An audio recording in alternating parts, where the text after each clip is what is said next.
Não irriteis aos vossos filhos, para que não fiquem desanimados. Servos, obedecei em tudo ao vosso Senhor segundo a carne, não servindo apenas sob vigilância, visando tão somente agradar a homens, mas em singeleza de coração, temendo ao Senhor. Tudo quando fizerdes, fazei-o de todo o coração, como para o Senhor e não para homens, cientes de que recebereis do Senhor a recompensa da herança. A Cristo o Senhor é que estáis servindo, pois aquele que faz injustiça receberá em troco a injustiça feita, e nisto não há acepção de pessoas. Senhores, tratai os servos com justiça e com equidade, certos de que também vos tendes Senhor nos céus. Meus irmãos, nós temos que fazer uma observação antes de entrarmos nesse texto. Eu tenho dito para vocês desprezarem a leitura capitular e versicular da Bíblia quando vocês quiserem fazer de fato um estudo mais específico da palavra de Deus. A leitura capitular e versicular, ela acaba por forçar você a abandonar um determinado entendimento bíblico por conta da viração dos capítulos. Essa ideia de lermos a Bíblia de forma capitular é uma perspectiva catafática de Stephen Langton, o arcebispo da Cantuária, que assim o fizera no ano 1227. Robert Etienne, um editor francês, no ano de 1551, fez a apropriação da Bíblia no Antigo e Novo Testamento, a partir da Vulgata Latina, versão de Jerônimo a pedido de Teodósio I, a partir do ano 380, com o Édito de Tessalônica. Ele pediu que Jerônimo colocasse a Bíblia no idioma do povo, trazendo direto do hebraico, sem passar pela Septuaginta, para o latim, idioma do mundo de sua época. Estes textos bíblicos foram adaptados por esses dois pensadores a partir de uma leitura capitular e versicular. Todas as vezes que você enxergar capítulos e versículos na Bíblia, você tem por responsáveis esses homens. Isso é ruim de forma nenhuma. Isso ajuda didática e pedagogicamente nós fazermos uma análise bíblica e memorizarmos os textos. No entanto, nessa porção que eu acabei de ler para vocês, vocês percebem que há um equívoco na formação do que nós chamamos de perícope, que são as porções que os editores bíblicos colocam. Nesse caso específico, foi Stephen Langton que colocou o capítulo 4 no versículo 1, quando na verdade nós deveríamos ter versículo 26 do capítulo 3, porque o mesmo assunto abordado no versículo de número 23, 24, 25, deveria ser abordado no versículo 26. Logo, toda essa porção que eu li aqui nesta noite está tratando de recomendações dos pais para os filhos, dos servos diante dos seus senhores, e a partir do versículo de número 23, dos senhores em relação aos seus servos, entrando dentro do capítulo 4 e versículo 1. Então, na semana passada, eu trouxe para vocês algumas importâncias, principalmente para os jovens, do que é servir a Deus com obediência e como os pais podem facilitar o caminho para que os filhos possam aprender a servir a Deus em obediência a seus pais. Hoje eu quero pegar o versículo de número 21, que diz: Pais, não irriteis os vossos filhos, para que não fiquem desanimados. Logo, com essa leitura bíblica, eu quero desenvolver aqui pelo menos 8 pensamentos claros como um pai desanima o seu filho. Você percebe aí no texto bíblico que nós acabamos de ler, que a forma como o pai trata o filho determina de forma muito característica se esse filho vai ser um filho animado ou desanimado. A Bíblia diz muito clara: pais, não irritem os vossos filhos, para que eles não fiquem desanimados. Então, o modo como eu trato o meu filho determina o modo como o meu filho vai tratar a vida. Eu vou repetir: o modo como eu trato o meu filho determina como o meu filho vai tratar a vida. Aqui está falando de desânimo. O desânimo é uma reação do filho à ação do pai. Qual é a ação do pai? Ele irrita seu filho. Como que um pai pode irritar o seu filho? Eu trouxe aqui de forma inferente não é baseado no texto, apenas vendo a partir de quase 3 décadas que eu estou à frente de igreja, 8 princípios pelos quais qualquer pai pode ser capaz de irritar o seu filho. E em primeiro lugar, quando são pais incoerentes. Pais que são incoerentes, eles irritam os seus filhos. O que é um pai incoerente? É um pai que vive uma vida diferente da vida que ele professa. Um pai que é incoerente. Ele vive uma vida e professa outra vida. Se o pai fala para o filho não mentir, ele fala mais para o filho não mentir, não mentindo. Se o pai fala para o filho não falar mal dos irmãos da igreja, ele fala mais para o filho não falar mal dos irmãos da igreja, quando ele não fala mal dos irmãos da igreja. Você consegue entender o seguinte, pai, que o seu filho é uma esponja e ele aprende contigo muito mais a partir da vida que você vive do que propriamente da instrução que você lhe confere. Uma grama de exemplo pesa mais do que 1 tonelada de palavras. Então, o pai não pode ser incoerente. Ele precisa traduzir a orientação, não só verbal, não só com a boca, não só falaciosa, deve também estar atrelada à sua vida. Assim também é o pastor de igreja. Assim também é o obreiro da igreja.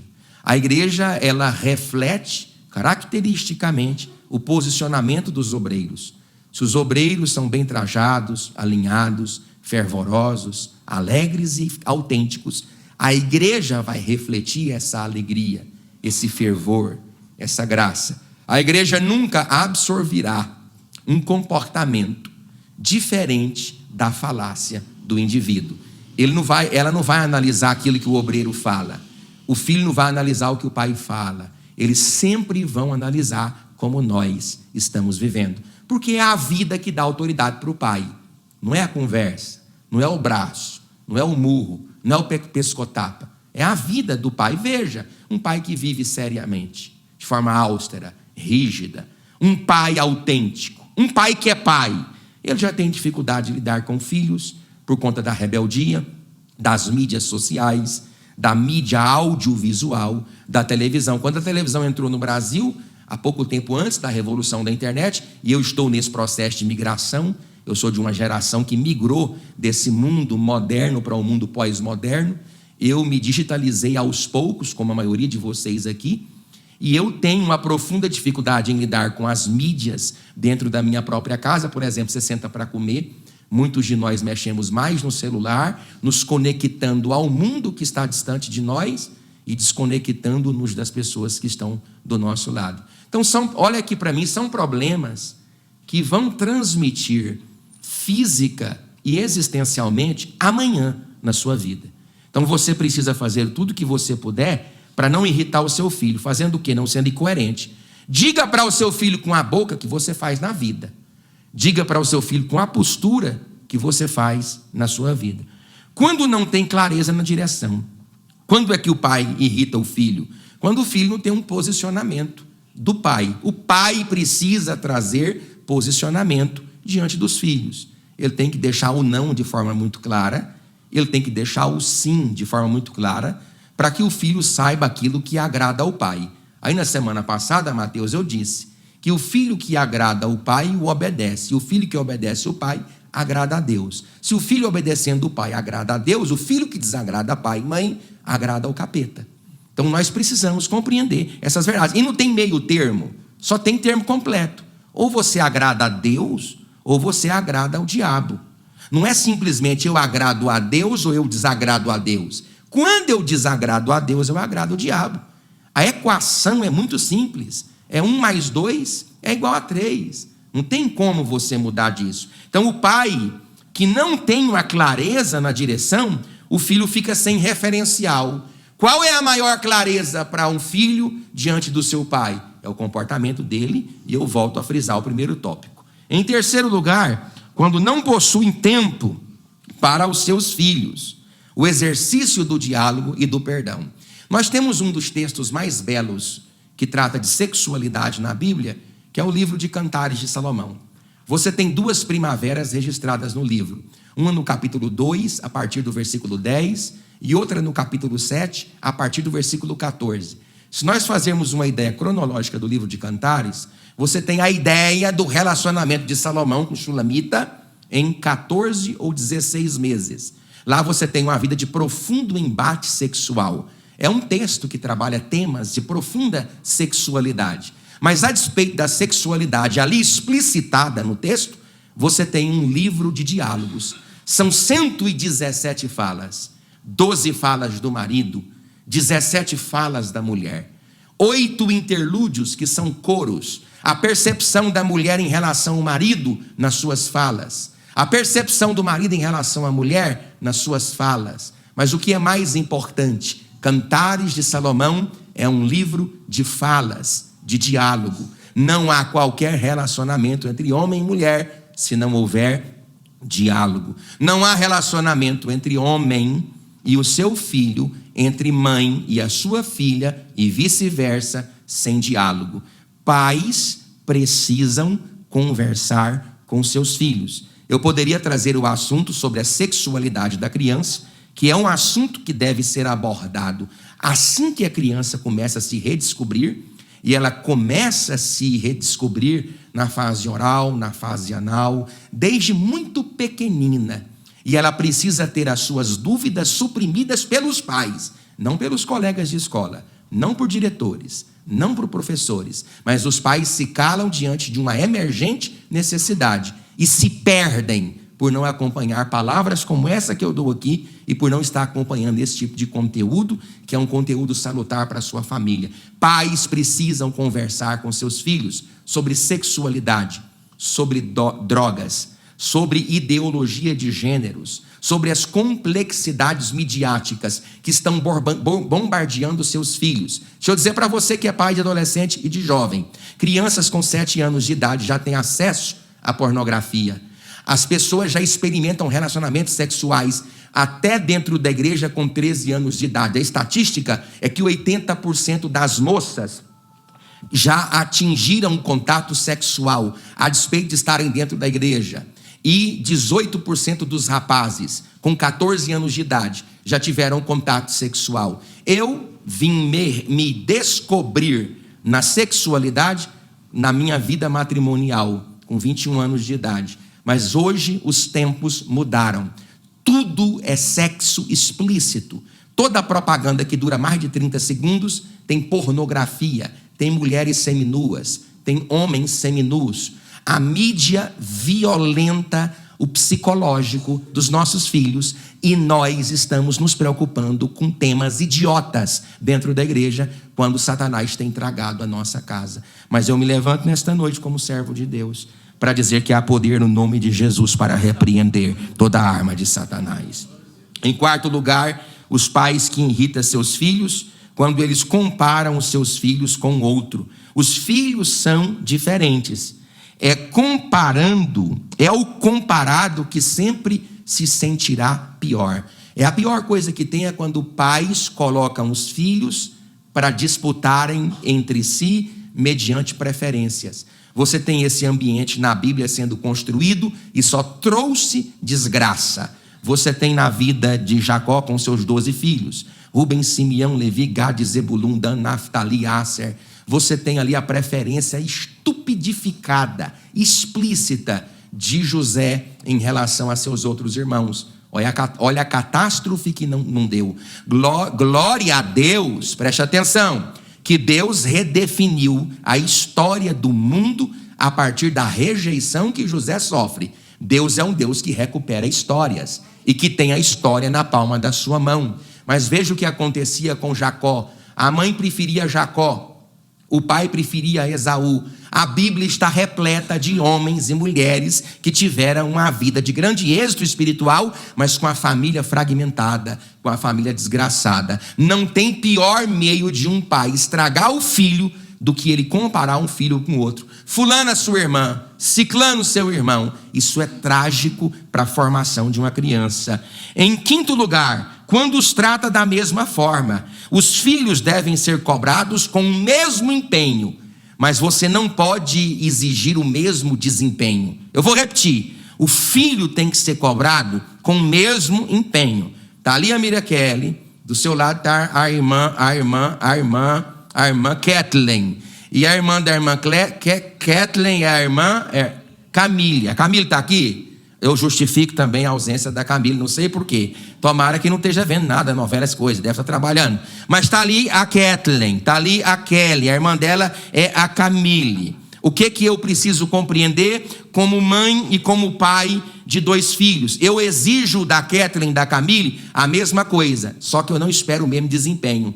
Uma coisa é o desempenho de uma, outra coisa é o desempenho de outra. Uma coisa é o desempenho do Isaac, outra coisa é o desempenho da Débora. Eu exijo dos 2 o mesmo empenho, mas eu não cobro o mesmo desempenho. Tem gente que é bom de matemática, eu sou horrível, que é horroroso com horrível. Mas eu sou melhor um pouco em ciências humanas. Eu não vou cobrar dos meus filhos o desempenho que eu tenho na retórica, na oratória, nas escrituras. Eu cobro o empenho, o desempenho é diferente. Eu preciso entender essas verdades. Se eu começar a cobrar da Kathleen, estou dando exemplo, viu, Kathleen? Porque eu não sei porque estou dando exemplo para você. Eu cobro dela o mesmo desempenho da Camille, ou da Camille o mesmo desempenho da Kathleen, eu vou estragar a vitalidade, porque ela vai entrar no ambiente de comparação. De repente, ela vai se perceber tendo resultado negativo, que ela nunca vai atingir o status da irmã. E aí a irmã que tem o pior desempenho vai olhar para cima e falar assim: eu não presto para nada mesmo. Quando, na verdade, eu exijo o mesmo empenho, mas o desempenho é de cada um. Agora, uma coisa é verdade, querido: o pai que é pai, ele sempre vai exigir com cautela, com cuidado e com prudência o empenho de cada um dos seus filhos. Você pode dizer glória a Deus? Quando os trata da mesma forma, em 5º lugar, em 6º, quando os pais são permissivos demais ou rigorosos demais. Olha, irmãos, eu posso falar a verdade nua, crua, estampada, explícita. Eu estou nu com cara descoberta dizendo para vocês que nós perdemos o controle das nossas famílias. E eu generalizo aqui, obviamente, que toda regra tem exceção, mas a regra é: pais perderam o controle de suas famílias. Quando o filho entra para dentro de um quarto, bate a porta, acessa o mundo pelo celular, pais perderam o controle de sua casa. Quando os filhos se assentam numa mesa para comerem com os seus pais, e o celular e a conexão é mais importante do que aquele ambiente de comunhão, nós perdemos o controle dos nossos filhos. Nós precisamos entender uma verdade: nós não podemos ser permissivos demais. O filho tem que aprender a respeitar a palavra não. Agora, você não impõe a palavra não para um rapaz igual o Mateus, para uma moça igual a Débora, para uma moça igual a Bruna. Se ela atende o não da mãe agora, a mãe da Bruna chama Tatiana. Se ela atende o não da mãe agora, é porque ela atendeu entre os 3 e os 7 anos. Se ela não consegue atender entre os 3 e os 7 anos, acabou. A única coisa que você tem é entrar no caminho de Santa Mônica, mãe de Agostinho de Hipona, e chorar. Tanto que o próprio Agostinho de Hipona diz: minha mãe chorou mais por mim do que todas as mães choram pelos seus filhos, que morrem carentes pelo leite materno. Então, quando você entrega um filho à própria sorte, ele entra no supermercado, ele pega o que ele quer, ele joga dentro do carrinho. Você está criando um bandido. Ele só não se personificou bandido porque ele não tem poder. Se você deixa o seu filho jogar no carrinho tudo que ele quer no supermercado, quando ele sair e atingir a adolescência, ele vai sair da sua frente para se relacionar com quem não presta. Você vai dizer para ele, ele vai simplesmente bater a porta na sua cara e ir embora. Não é uma profecia satânica, não é uma profecia divina. Eu não estou sendo vidente, eu estou sendo aqui conclusivo. Se você entregar o seu filho à própria sorte, ele vai lhe dar trabalho amanhã. Ele vai dar trabalho. Irmãos, eu atendo no gabinete pastoral mães e pais, não só aqui na igreja, mas a todo tempo. Eu atendi ontem pela internet. Eu ontem dei consultoria para 135 pessoas online. Eu sei o que eu estou falando para vocês. Se vocês deixarem as rédeas correrem frouxas, vocês vão perder a oportunidade de ter o domínio sobre eles e sobre elas. O pai não pode nem permitir demais e nem ser rígido demais. Eu conheço pai, irmão, vocês não sabem o que é rigidez? Porque as Assembleias de Deus aqui no nosso estado não tem nada de rigidez. Nada de rigidez. Mas eu fui criado num ambiente denominacional mais rígido. E eu sei o que é um pai rígido, apertando o comportamento de filhas e de filhos, e eles escapam pelo dedo. Então você não pode nem ser rígido demais para não matar o seu filho e ele não fugir de sua casa, não pular o muro, não deixar você dormindo e você pensar que ele está dormindo e ele está na gandaia, e nem abrir demais. Então o que é que você tem que fazer? Negocie o negociável e não o inegociável. Repita comigo: eu preciso negociar o negociável. 1, 2, 3. Eu preciso negociar o negociável. Vamos de novo, 1, 2, 3. Eu preciso negociar o negociável. Não deixem seus filhos dormirem na casa de ninguém.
Santificado seja o teu nome, venha a nós o teu reino. Você não pode ser rígido. Você está ouvindo o que eu estou falando, irmão? Diga amém. Você não pode ser rígido demais e você não pode liberar demais. Você negocia o que é negociável e você não negocia o inegociável. A sua família é um patrimônio que Deus te deu e você tem que velar por isso. Você pode dizer glória a Deus. Em 7º lugar, quando os pais não têm limites, pais que entregam seus filhos a si mesmo, demonstram desamor. Irmãos, é tão complicado, e eu quero dizer aqui para os filhos, vocês olhem aqui para mim, todos vocês, quando os pais de vocês exigem de vocês o que vocês não querem, eles os estão amando. Vocês não pensam que é amor? Eu digo para vocês, eu posso falar assim com os seus filhos, vocês pensam que não é amor, porque vocês estão sendo contrariados. Por isso vocês pensam que não é amor. Mas se o pai entregar o filho à própria sorte, sabe o que ele fala depois? Não, o pai nunca preocupou comigo. Mãe nunca preocupou comigo. Aí uma criança dessa cai na casa de alguém violenta ela. Um rapaz cai na casa de alguém violenta. Não, o pai nunca preocupou comigo. Mãe nunca preocupou comigo. Sempre deixou eu fazer o que eu quero. Só que vocês forçaram, na rebeldia de vocês, os seus pais, ou atendem ou atendem vocês. E aí vocês acabam desagradando a Deus e consequentemente agradando o diabo. Quando o pai de vocês diz não, quando o pai diz desliga o celular, quando o pai fala vai dormir, quando o pai fala tira nota boa na escola, quando o pai esforça para fazer de vocês filhos melhores, é porque eles vos amam. Caso contrário, eles os abandonariam à própria sorte. E outra coisa, filhos, vocês vão colher nos filhos de vocês o tipo de filhos que vocês são.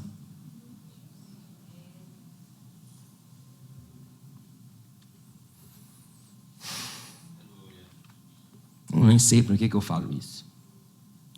Quando pais não temperam firmeza com doçura, repita comigo, só os pais. Eu preciso aprender, temperar firmeza com doçura. E às vezes, irmãos, eu mesmo entrego meus filhos a eles mesmos, porque eu estou cansado. Não só cansado deles, no sentido de que você apresenta, porque vocês, filhos, vocês desestimulam os vossos pais quando vocês violam os limites que eles estabelecem. Eles não podem espancá-los, e nem farão, porque são servos de Deus. Mas toda vez que um pai estica uma linha, você rebenta. Estica um teto, você fura. Estabelece um piso, você cava. Você desestimula seu pai. Aí fala, vai, faz o que você quiser, faz. Ele não suporta mais ter que ver você desobedecer. Sabe por que eles fazem isso? Para não sentar.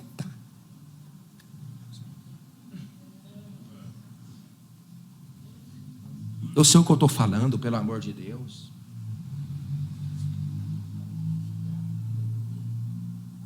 Eles não querem machucar vocês e eles não podem fazer isso. O culpado é quem? É dos pais que liberaram demais ou de vocês que extrapolaram ordens o tempo todo? O tempo todo ele fala não, você faz sim. O tempo todo ele fala lava, você suja. O tempo todo ele fala fica de pé e você deita. O tempo todo o pai e a mãe estão insistindo e o filho está desobedecendo. Não há estímulo no coração do pai que possa suprimir e suplantar uma desonestidade, uma rebeldia, uma satanização de um filho rebelde que nunca conheceu a Deus.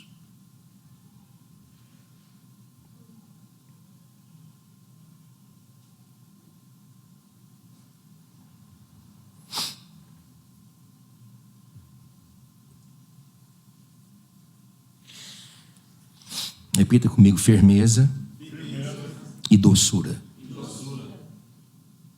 O seu filho, pai, sabe que você ama ele? Amar não é dizer sim. O seu filho sabe que se você ama ele, pai, mãe, ele reconhece esse amor? Aí quer dizer que o filho, é igual nós somos pastores de igreja, nós não podemos expressar o amor que sentimos dizendo sim para tudo e para todos. Nós precisamos estabelecer limites. Porque às vezes a manifestação do meu amor em relação a vocês como igreja está no nosso não. Na nossa repreensão, na nossa lida, na nossa luta. Porventura essa palavra que eu trago é uma palavra apetitosa?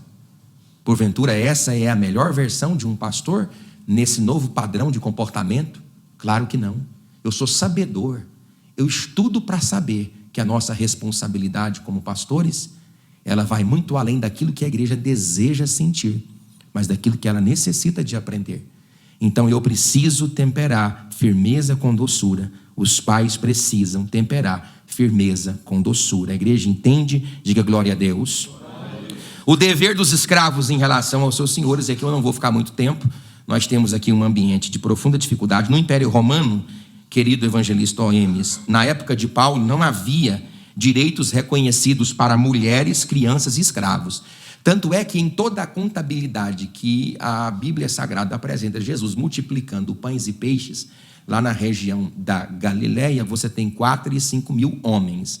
O próprio Flávio Joséfo admite a possibilidade, não sei se foi ele, mas historiadores do primeiro século da era cristã consideram a possibilidade de que tinha entre 20, 18, alguns até 26 mil pessoas, porque homens e mulheres nunca foram, mulheres e crianças não foram contadas. Eu disse para vocês na semana passada que uma fala do imperador, num dos diálogos de Plínio com Trajano, ele registra a história de um soldado romano que escreve para sua esposa dizendo o seguinte: se o filho que for nascer for menina, joga fora.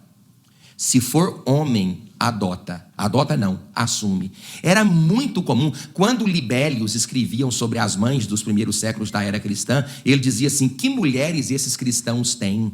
Dizia isso. Gente, vocês têm que aprender a história da igreja, para vocês terem uma noção de que homens que esse mundo nunca mereceu, pisaram aqui em nosso lugar, e nós não estamos andando na pegada deles.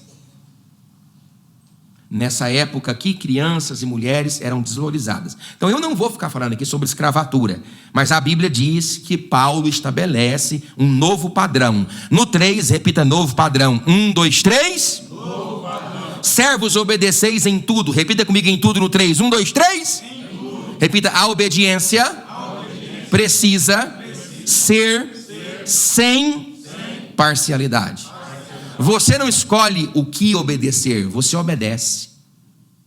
Eu posso pegar esse texto e aplicar a vocês? Será que eu sou diferente do servo que escuta essa expressão? Será que essa expressão é clara? A perícope está muito clara, servos e senhores. Mas será que as regras aplicadas aos servos diante dos senhores e dos senhores diante dos servos não pode ser aplicada do pastor diante da igreja e da igreja diante do seu pastor? Aqui está falando obediência sem parcialidade. Obedecei em tudo. Não podemos ser seletivos no que eu vou obedecer. Eu vou obedecer. Eu não posso ser seletivo naquilo que eu vou obedecer. Eu vou obedecer. Desde que a obediência está dentro dos princípios da palavra de Deus e ela não fere princípios, eu vou obedecer. Eu posso até errar por te ordenar, mas você não peca por obedecer. Ainda que a minha ordem seja estranha, desde que ela não fira princípios, por que eu não obedeceria? É igual a mulher lá brasileira que foi lá para a Suíça pegar o ônibus, e lá, missionária Letícia, eles pagam ônibus fora do ônibus. E aí a brasileira perguntou para o rapaz da frente, e quem me garante que eu não entre sem pagar o ônibus? Porque ninguém está vigiando, não tem ninguém vigiando a catraca. O ônibus para, a porta abre e você entra. Você pagou lá atrás, se você quiser pagar, você paga. Senão, aí a pessoa da Suíça falou assim, por que uma pessoa faria isso? É uma questão de cultura, gente. É questão de país de primeiro mundo. Por que eu entraria no ônibus sem pagar? Então não tem ninguém vigiando. Aqui esse texto, vê se o texto bíblico não é esse. Olha aqui, ó. Não, eu vou ler. Segundo a carne, não servindo apenas sob vigilância. Por que alguém roubaria? Por que alguém faria o que é errado? Por que alguém faria assim? Qual que era a ideia daquela Suíça? Era considerar inconcebível a hipótese de que alguém entraria dentro do ônibus sem fazer o pagamento lá fora, ainda que ela não estivesse sendo supervisionada. A ideia de Paulo aqui é o seguinte: vocês precisam obedecer sem parcialidade, obedecer na íntegra, em tudo. Repita comigo, obediência terrena. 1, 2, 3. Olha aqui, segundo a carne. Está escrito aqui, não é eu que estou falando não. Está falando segundo a carne. Não sou eu que estou falando, não estou impondo regra ao texto. O máximo que eu fiz aqui foi parafrasear a minha vida como pastor, diante de vocês como ovelhas, à luz do texto dos servos diante dos senhores e dos senhores diante dos servos. Qual é o meu erro nisso? Aponte-me hermeneuticamente o equívoco, ou exegeticamente, ou epistemologicamente, ou filosoficamente, ou teologicamente. Me mostre qual é o erro disso. Então, qual que é a ideia desse texto? É que a minha obediência, ela é terrena. Aí a pessoa fala, eu obedeço a Deus. Como que a pessoa obedece a Deus e ele não enxerga? Deus é um ser abstrato, se ele não obedece à sua liderança que ele enxerga. Como que ele ama a Deus que ele não vê? Se ele não ama o irmão que ele está vendo. Então, são coisas muito óbvias na Bíblia. Repita comigo, obediência espiritual. 1, 2, 3. Eu estou dizendo, temendo ao Senhor. Sabe o que? Agora aqui eu vou parafrasear. O que me faz estar com a minha mulher e somente com a minha mulher? O temor ao Senhor. O que faz a minha mulher? Eu vou inverter para vocês não escandalizar. O que faz a minha mulher estar comigo e somente comigo? O temor ao Senhor. Você acha que é a minha beleza? Pelo amor de Deus, irmãos, olha aqui para mim. Você acha que é a minha educação? É o meu cheiro? É o perfume que eu uso? É o dinheiro que eu tenho e eu não tenho? É a pobreza que eu vivo? É a grandeza que eu vivo? É a pequeneza? É a negritude? É a brancura? O que é que você acha que você tem que faz essa mulher ser fiel a você? Absolutamente nada! Não existe, gente, padrão em nós. Existe sim. Existe. Até certo ponto existem padrões morais, apesar de que o próprio Gênesis no capítulo 6, que é uma inclinação do homem para o mal. Mas existem sim padrões morais que podem me manter fiel à minha mulher, apesar do Senhor. Mas eu garanto para vocês que se Deus ser removido do meu casamento, acaba o casamento. O que faz o Júlio ser fiel à mulher? Ele viajando para o lugar, todo mundo estava lá para os Estados Unidos, sei lá para onde, para todo lugar do mundo. É coisa boa quem tem dinheiro. E é o amor ao Senhor. Tira o amor do céu, acaba tudo. O que está fazendo esse escravo ser fiel, irmão Amos? Há um senhor que é pagão? Não, o que está fazendo? Me fala. Ele está recebendo dinheiro? Sim ou não? Não. Ele está recebendo o quê? Roupa e comida e ruim. Então o que faz esse homem recebendo roupa e comida ser fiel ao seu senhor? Quem que faz? Deus. Vocês compreendem isso, irmão? Diga amém. A minha esposa fica falando toda hora, bem, vigia nossos filhos, vê o celular deles, tal, faz o hackeia, não sei o quê. Eu falo para ela, não adianta, só Deus pode fazer. É só Deus para entrar. É só Deus para o coração de uma criança dessa. Irmãos, hoje, se eu for dar ocasião à minha carne, eu vou inventar todo tipo de paixão. Tanto é verdade que a Bíblia diz que quando Deus quer castigar alguém, Ele o entrega à própria paixão e concupiscência. A pessoa vira um monstro, um animal. Um homem e uma mulher distintos, satânicos e profundos, vivem em função do prazer.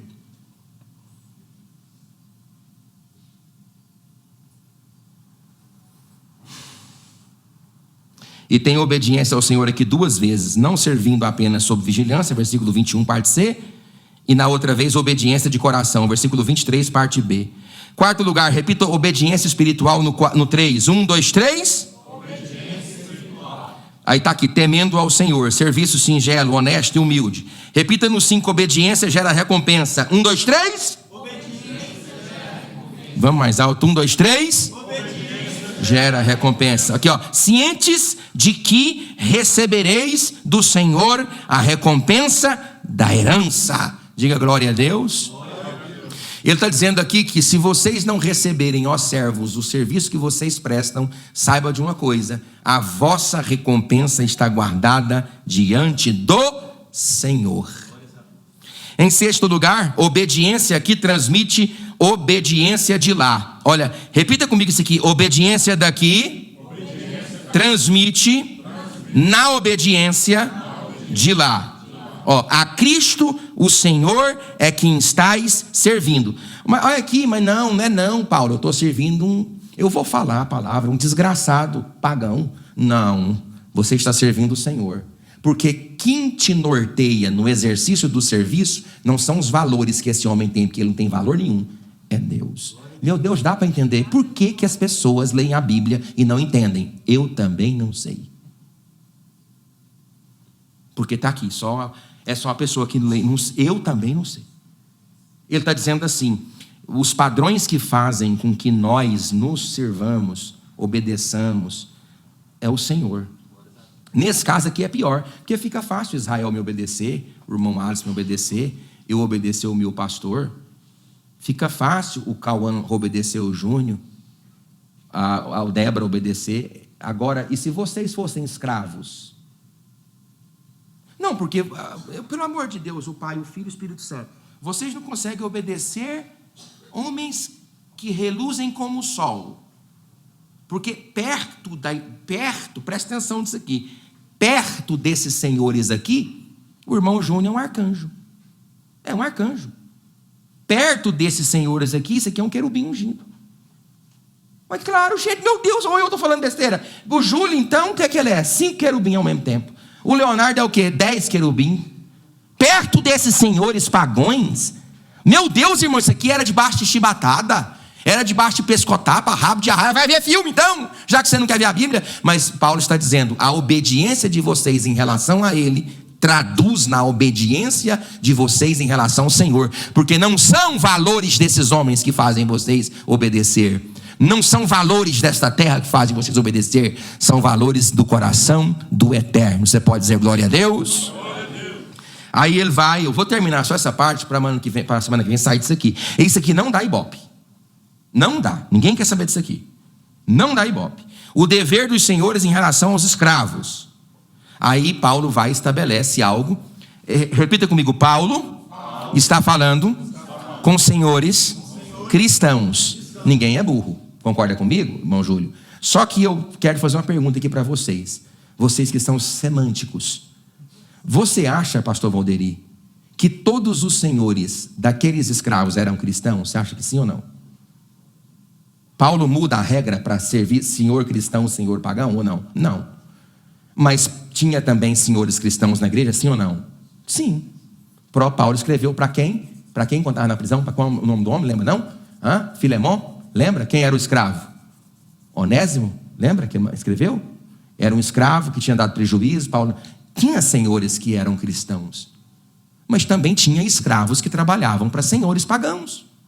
Aí para os senhores cristãos, olha que regra aqui, minha esposa. Repita comigo, Deus.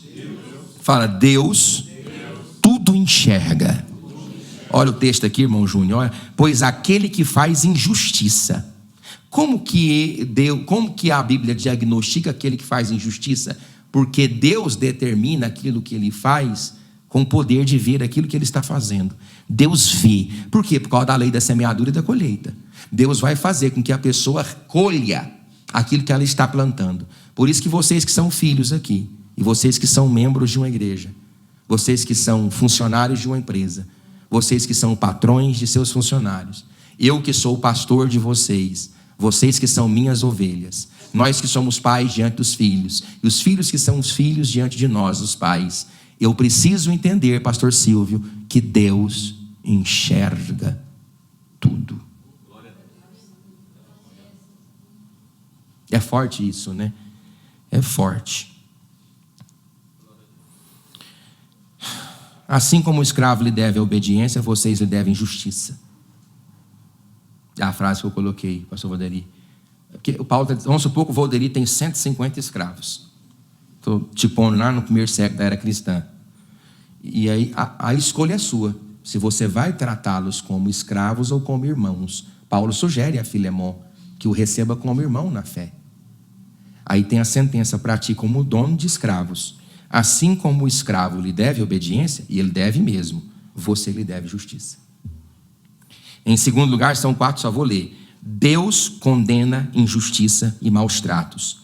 Faz injustiça, receberá em troco a injustiça feita. Deus está falando assim, olha, o escravo, você entende, Ronaldo, isso? Ele está dizendo, o escravo não tem poder de lhe pagar aquilo que você está lhe atribuindo, mas eu tenho.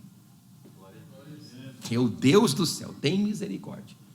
Você pensa sobre isso. O escravo não tem poder de se levantar contra você, patrão, no sentido, o vassalo, mas Deus tem. Então, como que você faz para manter a mão de Deus quietinha? Trabalhe com justiça com aqueles que trabalham contigo. Diga graças a Deus. Deus permite a lei da semeadura. Vamos repetir isso no 3, 1, 2, 3. Deus permite a lei da semeadura. Em troco a injustiça feita. A sentença, repita comigo, a sentença sempre será maior na colheita do que foi na semeadura. Isso aí é óbvio, né? Você planta 3 caroços de milho, você pega ali um pé de milho com 4 espigas, 3 espigas, né? É 3 ou é 2 espigas? Não, é uma espiga. Uma espiga, mas que é? Não, pois é, eu também, eu lembro, né? Mas sei lá, aí no Brapa, aí, sei lá o que é, sei lá. Vamos sair desse assunto que não tem nada a ver. Repita comigo em último lugar. Deus não vê senhores e escravos, Ele vê filhos. 1, 2, 3. Deus não vê senhores e escravos. Deus vê filhos. Ele vê filhos, E nisto, olha aqui o texto, Eu estou tudo no texto, irmão. Aqui eu vou falar, para o cara falar que eu estou fora do texto, tá difícil dele falar, porque não tem como. Aqui, Olha aqui, olha aqui, eu não sei, nem eu também não sei, nem onde eu peguei aqui, E nisto não há acepção de pessoas. Eu sempre coloco o versículo aqui, senhores, tal, para Pikachu de fósforo, tal, Colossenses, senhores, tratai-se com justiça, certo também tendes vós céu. Senhores, tratai com justiça. Eu não estou com esse texto aqui. Não estou, eu quero saber cadê esse texto. Ou eu estou ficando doido? Porque eu tirei esse texto. E nisto não há acepção de pessoas. Qual é o versículo aí, irmãos? 25. Então eu não copiei. Pronto. Ele não vê nem como Senhor, e ele não vê como que ele vê? Ele vê como filho. Por isso que, Iliomar, o trem é feio. Porque diante dos senhores, servos são servos. E diante dos servos, senhores são senhores. Mas diante de Deus, os dois estão no mesmo pacote. Deus vê filhos. E Deus pune e recompensa, conforme o poder da sua eterna mão. E no capítulo 4, foi aquilo que eu disse sobre Steph Langton. Vocês têm que aprender isso, vocês não gostam, mas eu vou continuar falando. Senhores, está vendo que o assunto é o mesmo? Agora eu quero conversar com Langton. Lá quando eu chegar no céu, eu vou perguntar por que ele pôs o capítulo 4 no lugar errado. Eu estou querendo saber. Vocês que já estudam comigo nesses cursos de pregação, vocês sabem que eu perturbo vocês lá. Aqui, eu quero saber só por que ele pôs aqui o lugar errado, capítulo 4. Porque aí a pessoa acostumada com um pastor que só prega tematicamente, que pastor que só prega tematicamente, ele torna a igreja defeituosa. Ela só lê tematicamente a Bíblia. Aí você olha para cá e você tem aqui no capítulo 4. Vamos repetir todo mundo para terminar, rapaz. Senhores, tratai os servos com justiça e equidade, certos de que também vós tendes Senhor no céu. Meu Deus e Pai, em nome de Jesus, eu quero abençoar esta casa, abençoar os teus servos, abençoar as tuas servas, abençoar os teus filhos. Pai, cura o coração dos filhos, dos pais aos filhos. Faz essa obra grande, essa obra misericordiosa, essa obra de poder e de graça. É a nossa oração em nome de Jesus. E a igreja diga...